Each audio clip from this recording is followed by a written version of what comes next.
헐리우드에서 최고의 아역 스타하면 뭐 미래가 완전히 보장돼 있는 아이 아닙니까? 그쵸. 하지만 불행의 씨앗은 여기부터 자라기 시작했습니다. 그러면 여기서 문제를 내겠습니다.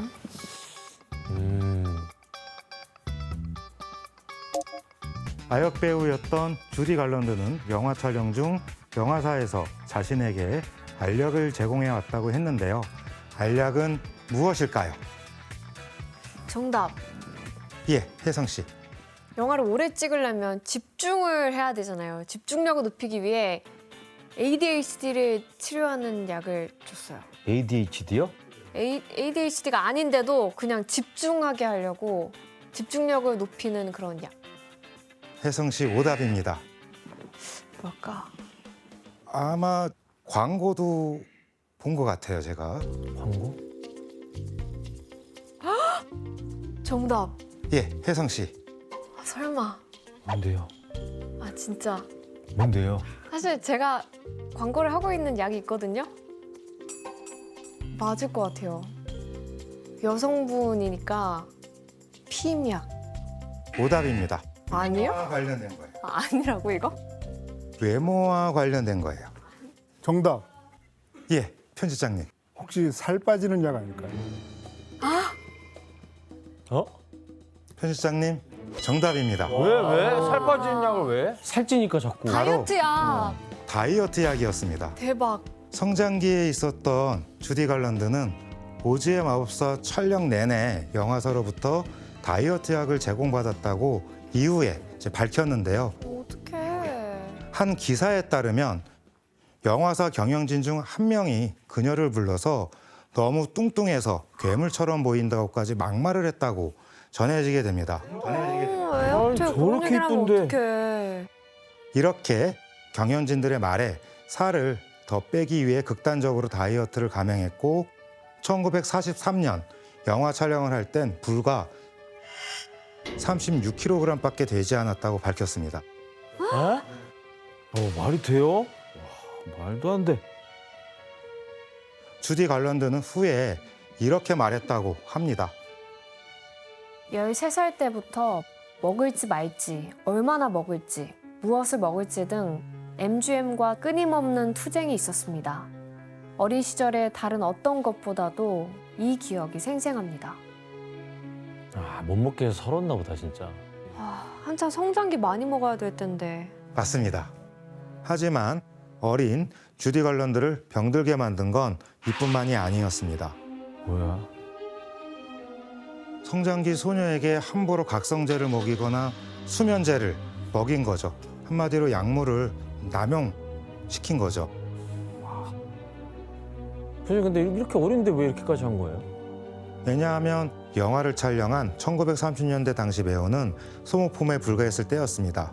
영화사가 짜놓은 일정에 의해 하루 일과가 새벽 4시나 5시에 끝나는 일도 부지기수였습니다. 와,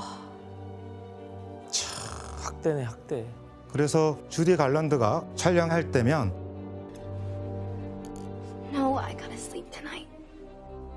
Halpert will give you something for that later, down the hatch.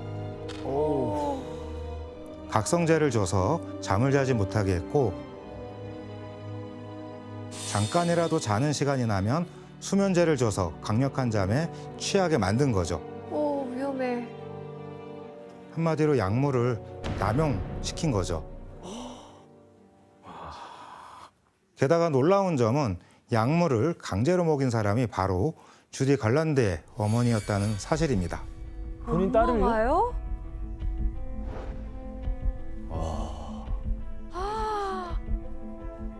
엄마 왜 그래? 어머니 역시 소속 영화사처럼 주디 갈런드의 성공만을 목표로 삼은 거죠. 심지어 그녀의 어머니는 딸을 시켜서 영화 관계자들에게 성접대도 하게 만들었다는 이야기도 전해지고 있습니다. 어떡해. 저 어린 소녀가 감당하기엔 너무 버거워 보여요. 교수님, 그럼 성인이 된 다음에 주디는 어떻게 됐어요? 10대 시절에 12편의 영화를 촬영했던 그녀는 1940년대 헐리우드 최고의 흥행 스타가 됐지만 18살에 이미 약물 중독으로 정신과 치료를 받아야 했습니다. 게다가 28살 땐 자살 시도까지 감행했습니다. 이런 상황에서 극심한 슬럼프를 겪게 된 그녀는 무대에서 대사를 잊어 관객들에게 야유를 받기도 했고요. 심지어 뮤지컬 공연에서 여러 번 하차해 거듭 소송을 당하기도 하였습니다. 그 편집장님, 그러면 아역 때 받은 그 약물들이 이 어른이 돼서도 문제로 남은 건가요? 그렇죠. 어른이 돼서도 전혀 치유를 하지 못한 상태였다고 할 수가 있겠는데요. 이제 결혼 후에도 이 남편과 함께 약물을 끊기 위해서 계속 노력을 했다고는 합니다. 하지만 이미 그 알코올 중독과 약물 중독이 계속됐고요. 이미 그때는 모든 것이 되돌릴 수 없는 수준으로까지 가게 되고 말았는데요. 맞습니다. 그렇다면 이런 주디 걸런드를 소속 영화사에선 어떻게 했을까요? 퇴출. 그렇죠. 더 이상 그녀가 필요 없어지자 영화사는 그녀와의 계약을 끝내버렸습니다. 그리고 그녀에게 예정된 배역을 다른 배우에게 건네줘 버렸죠. 이후 1969년 6월 23일 헐리우드엔 충격적인 비보가 들려왔습니다.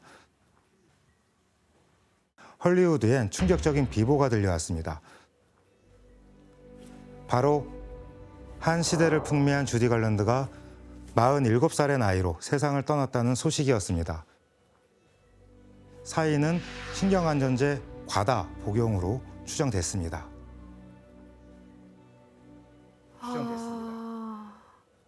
선생님, 근데 뉴스를 보면 할리우드의 그 아역 배우들이 마약 중독이라는 소식이 좀 있잖아요. 그러니까 왜 할리우드만 유독 이런 소식들이 많은 거죠?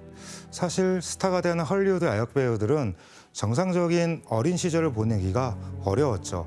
영화계 관계자들에 의해 각종 파티에 끌려다니는 일들이 많았습니다.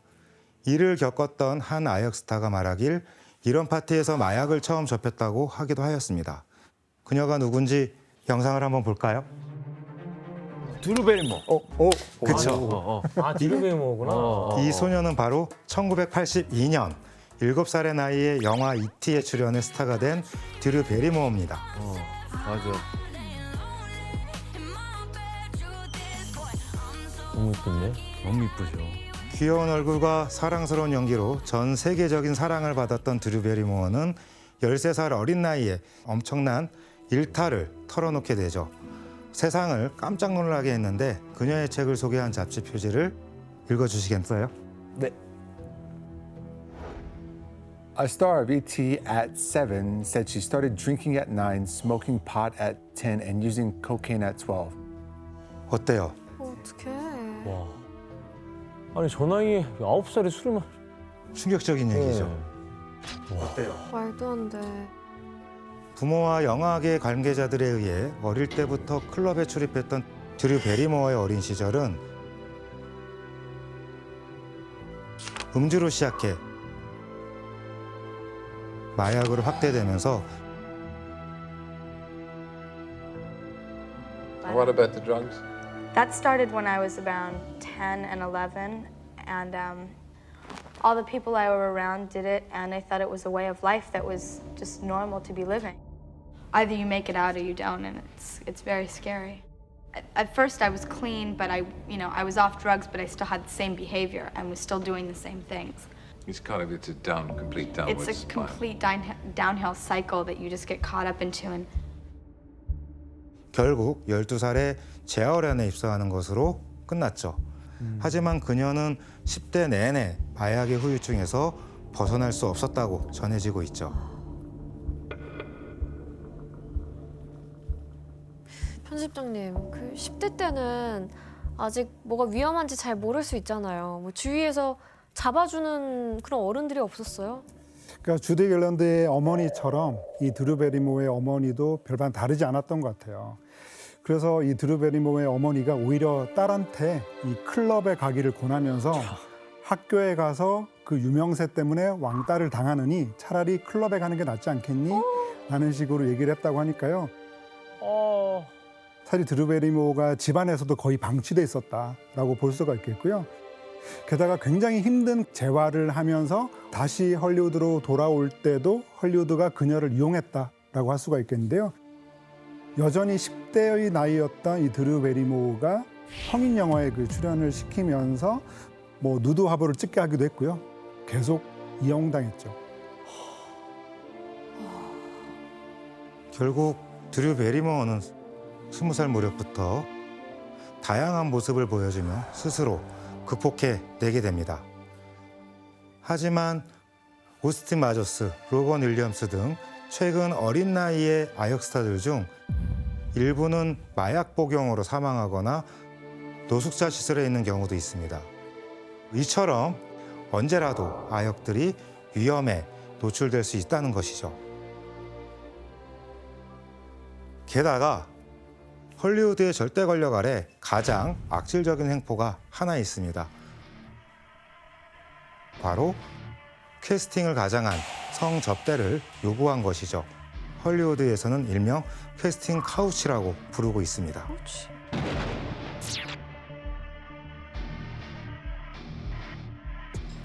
캐스팅 카우치가 무슨 뜻이에요? 이게 무슨 뜻인 것 같아요?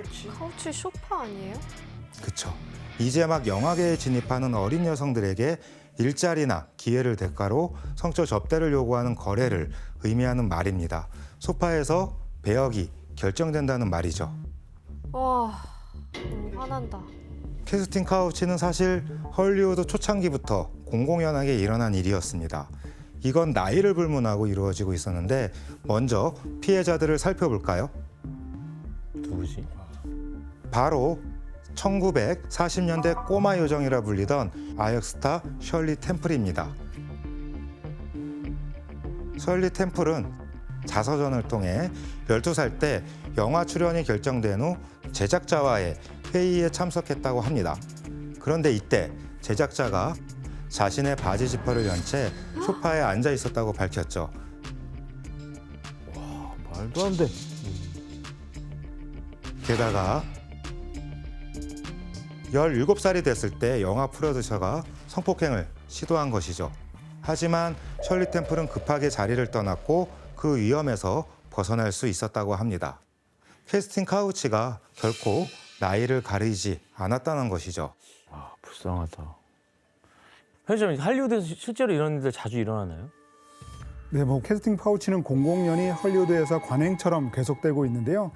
특히 최근에 이런 과거의 기억을 고백하는 스타들이 늘어나기 시작했는데요. 현대까지 활발한 활동을 펼치고 있는 배우죠. 바로 샤를리즈 테론이 바로 그 주인공입니다. 샤를리즈 테론은 18살 때 토요일 저녁에 바로 그 자기 집으로 오디션을 보러라고 해서 갔더니 go to this guy's house. It's on Saturday at 9. And he opened up the door and he was in his pajamas. And then we sat down and we started talking. He sat very close to me. That was strange. The drinking bothered me. I was like, doesn't feel right. And then at one point he put his hand on my knee. 아이. And that's when I just went, ooh. Girls talk about this where you just go blank. Like you don't know what to do. 이런 관행을 두고 배우 마릴린 먼로 역시 회고를 통해 일부 제작자나 감독의 눈에는 헐리우드는 북적이는 매춘굴이었다. 그들은 헐리우드를 침대 달린 회전목마처럼 여겼다고 비난하기도 하였습니다. 말도 안 돼. 이러한 관행은 2010년대 중반까지도 수면 위로 잘 드러나지 않았습니다. 그런데 2017년 10월 5일 한 기사를 통해 헐리우드의 추악한 민낯이 공개됐죠. 불과 몇 년 전이에요? 최근이네. Harvey Weinstein paid off sexual harassment accusers for decades. 기사 속 인물은 하비 와인스타인이라는 헐리우드 제작자입니다. 작품성과 흥행성을 알아보는 눈이 탁월했던 덕에 시네마 천국, 펄프 픽션 등을 히트시키며 이후 헐리우드 최고의 제작자가 됐습니다. Lord of the Rings. 그런데 헐리우드 최고의 제작자가 무려 30여 년간 성추행을 해왔다는 것입니다. 당시 하비 와인스타인은 사업상 미팅이라고 하고 고급 호텔방에 젊은 신인 여배우들을 부르게 되죠. 그리고 거의 알몸으로 나타나거나 목욕하는 동안 참석을 요구하기도 했다고 합니다. 진짜 심하다 이거는 좀. 하는 말도 거의 비슷했는데 시키는 대로 하면 헐리우드에 성공할 수 있도록 보장해주겠다고 하는 것이었습니다. 어떤 건지 아시겠죠? 바로 전형적인 캐스팅 카우치였습니다. 진짜 나쁜 사람이야. 그렇다면 피해자들이 얼마나 고통을 당했는지 증언을 직접 들어보실까요? He returned in nothing but a robe, with the front open, and he was buck naked. I was obviously nervous, and he just kept asking me to watch him masturbate. And it was in this down a rather darkened hallway that I discovered him in the bathtub. And I sort of stood there frozen. And Mr. Weinstein was quite trying to explain to me that if I would at least take my top off, this would demonstrate to him that I wasn't going to be shy about doing so in front of the cameras. 피해자의 증언을 들으니까 어떠세요? 너무 명확하게 가배관계가 있다 보니까 대항하기가 어려웠던 것 같아요. 정말 열심히 또 저렇게 못된 짓을 했네요. 근데 편집자님, 이게 어떻게 30년 동안 이게 비밀 유지가 되는 거예요? 그럴 수밖에 없는 이유가 있었다고 합니다. 일단 막대한 합의금을 지불을 해서 미리 입막음을 하거나 회사의 그 신입 직원이 들어올 때마다 이 수익에 영향을 끼치는 발언을 하게 되는 것을 막는 그런 것들을 철저하게 이제 시도를 했다고 해요. 그래서 이렇게 와인스타인을 배신하면 헐리우드에서 절대 일할 수 없다라는 것을 거의 뭐 가스라이팅을 하듯이 이렇게 뉘앙스를 푹푹 풍겼다고 하죠. 네, 그렇습니다. 왜냐하면 이게 새어 나아가는 순간 헐리우드 최고의 제작자이자 권력가의 눈밖에 나가는 것일 테고 헐리우드에서의 꿈을 접어했기 때문이죠. 그래서 이 비밀이 오랫동안 지켜질 수 있었던 것입니다. 이후 하비 와인스타인의 성추행 사건이 터지자 기네스 펠트로, 안젤리나 졸리, 미라 소르비노, 로제나 아켓 등 여러 배우들도 그 피해 사실을 털어놓게 됩니다. 안젤리나 졸리도 피해자예요? 그렇죠. 신인 때 당했었나 봐요. 교수님, 근데 이런 문제가 발생을 했을 때 대처할 수 있는 방안이 있어요? 헐리우드에서는 자체 가이드라인을 만들어서 제작 환경을 개선하려고 하고 있습니다. 전미 제작자 조합은 일단 하비 와인스타인을 조합해서 영구 퇴출하고 성범죄 처벌 기준, 대처 방안 등을 아우르는 가이드라인을 제정해 발표했습니다. 배우 방송인 노동조합은 개인 호텔방이나 집에서 보는 오디션, 업무회의, 인터뷰 등을 폐지하라는 내용을 담은 지침을 발표해 실천을 권고하고 있죠. 와. 헐리우드 영화 산업은 미국의 성장과 함께 빠르게 성장했습니다. 하지만 그 과정에서 벌어진 누군가의 눈물과 희생을 당연시할 수는 없습니다. 다시는 이런 일이 헐리우드뿐 아니라 어디에서도 재발하지 않도록 오늘 헐리우드의 모습을 통해 깨달았기를 바라겠습니다.